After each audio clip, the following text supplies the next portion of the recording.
Praise the Lord, my dear kids. Let's start our next class. Today we are going to learn the destruction of Sodom. Before that, let's have a short prayer. Gracious Heavenly Father, we thank you for this time.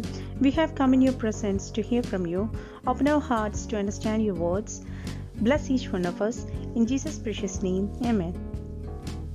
In last class, we have seen that Abraham obeyed the command of God and started his journey and reached the promised land of Canaan. Lot, his nephew, was also traveled along with him. Both of them had lots of herds.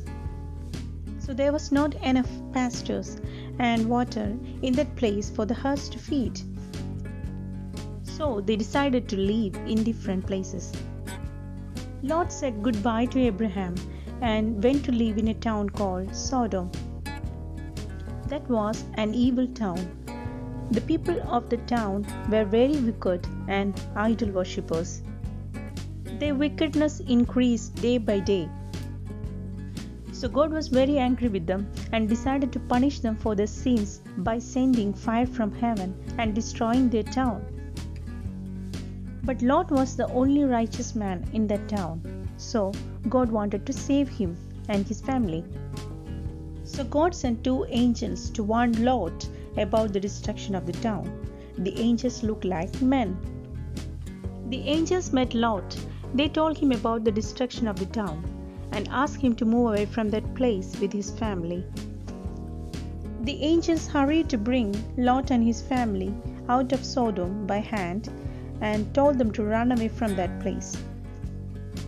And also they told them not to turn back or look back.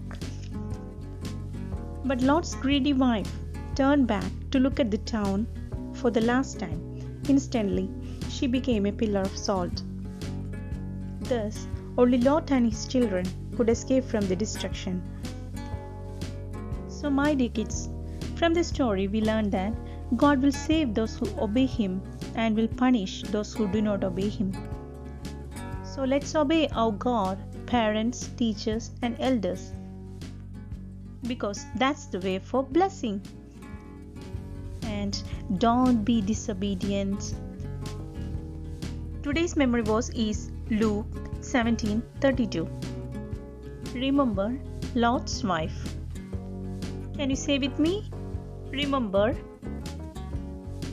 Lot's wife. So that's about today's class. Let's pray and conclude. Gracious Heavenly Father, thank you for helping us to hear from you. Help us to be obedient in everything and always. Bless each one of us. In Jesus' precious name, Amen.